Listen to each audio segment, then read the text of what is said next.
freaking superhuman. You have superhuman powers. You can fly. You can freaking take more punishment than anybody on the planet. And you're afraid that the time wasn't right? When would the time have been right? Because guess what? No matter what happened, I hate that thing. The world's not ready for you. Because guess what? Human nature, no matter when you decide that the world's right, no matter when you do it, no matter how you do it, people are still going to not trust you. Because as they keep saying in these same storylines, not just Superman, in other ones, people do not understand you. Not everybody, in fact, the vast majority, people will not understand you. They will be afraid of you because you're different. Blah, blah, blah, blah, blah, blah, blah, blah. See, yeah, fuck you, Pa Kent. And as far as this, he sacrificed himself. Fuck that. Pa Kent, you're done. I'm done bitching about you. Fucking Kevin Costner. Excuse me. Oh, God. These fucking... I'm not even going to bitch about that. Because I have it on here. I bitch about how an hour into the movie we're still looking at flashbacks. When we were looking at flashbacks 2.5 hours in the movie. Guess what? How long the movie is? 2.5 fucking hours.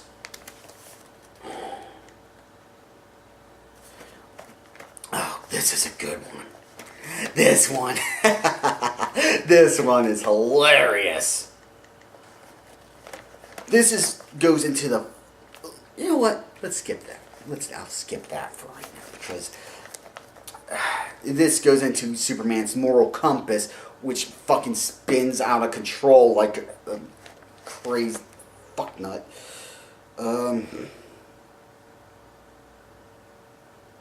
Oh yeah. So we get into the point of the film where General Zod invades the planet. General Zod, probably the most overdramatic character in this movie, and probably the best character in this movie. Once again, another movie where I find myself willing to root more for the goddamn villain than I am for the hero. Because this fucking version of Superman is a fucking asshole. So, yeah.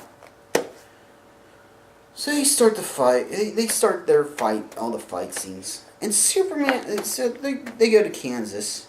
They're in Kansas because I was about to say something, and then they finally gave a good reason why they're in Kansas. Not delivering Dorothy back. So they go to Kansas because they think the Codex is in Superman's baby pod, which it's not.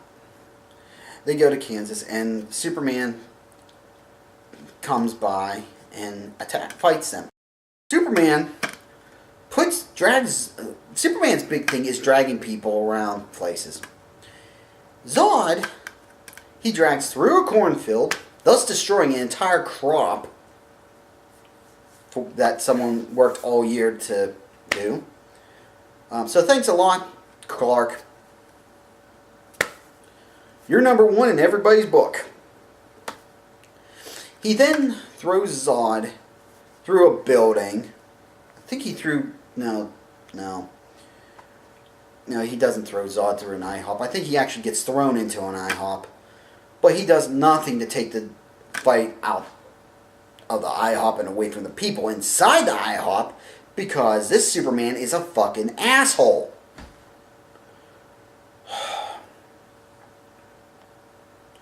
Superman does more to destroy this fucking town than anything. You know, the villains when the villain, other than you take the IHOP thing out, the villains spend more time beating Superman up outside the buildings than fucking Superman. Superman has no fucking problem, apparently, throwing people all over the place. In fact, he even takes out an entire train. Which later, one of the villains hits him with one car. I would not have been... I'd have been was a little upset that the villain didn't just use an entire train and freaking use it like a whip on him. Because goddamn, that would have been way more villainous than freaking one car. So, yeah, in fact, I think he actually takes about 3 cars. 3 freaking entire trains. When he throws one of the villains into got one of the mooks into the train yard. Because this is Superman. And Superman's a prick. I am so... This fucking movie just shouts Watchmen and fuck Zack Snyder. So fuck Superman. I'm actually angrier now at this movie than I was before. Fuck this movie. I can at least go back to the other ones and still watch them. So. Alright, we're in, still watching the stupid soups. Okay.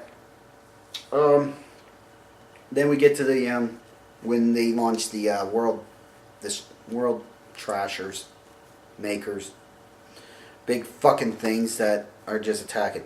So this is the point where it really shits the fan and really shows that fucking... Well, no, before all that, there's a scene where where Superman gives himself up initially, so he can because Zod asked him to. This is before all the fight scenes. So he gives himself up, has an interview with Lois for no fucking reason, other than now was a great time to have his story out. Lois, who freaking investigated his entire goddamn life, drifting life, back to his hell, because, we needed Lois to fucking do something and look important. Kind of like a manager at a job. But yeah, she's fucking worthless. And nothing shows more about how she is nothing but she's just there because for no reason than this part here.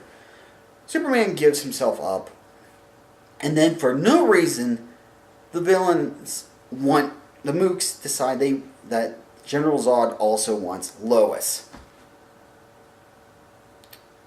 Why? If you can tell me where in this fucking movie it says why he wanted Lois, I would love to know, because I tried. I really tried. I played this goddamn scene 3 times. Well, not really. But I listened to every fucking word, and I never figured out why Zod wanted Lois.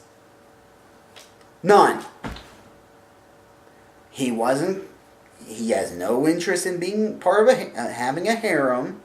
He has no interest in humanity, since he's trying to kill it off. So, why Lois? Like I said, please explain to me why fucking Lois. And if it's got anything to do with, well, she knows Clark, who gives a shit? They don't care about Clark's fucking life on Earth. They want the fucking Codex, which apparently was freaking put into his fucking blood cells by his fucking asshole, by his real father. And it's like, why? I know his father did this because he wanted his son to be a bridge between the Kryptonian people and the people of Earth.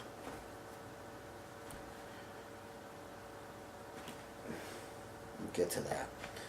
So Lois gets pulled onto the ship for no other fucking reason other than because she has to be, because of a plot device where she talks to Superman, gives her this little stick that activates Hollow Kurt Russell Crowe. Jor-El. Hollow Jor-El. For no fucking reason. And he basically teaches her how to use the capsule as the baby capsule as a bomb. Which amounts to take this little thing and stick it in. Remember what happened when you're a kid? It's like, I can just picture this thing. I can only assume that it was like trying to talk to your kid about how about the penis and vagina.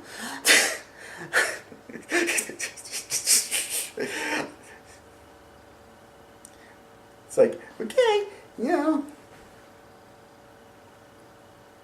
I've suddenly become educational now. So yeah, so it pretty much goes, hey, this is how you do it. You take the stick and you put it in the hole.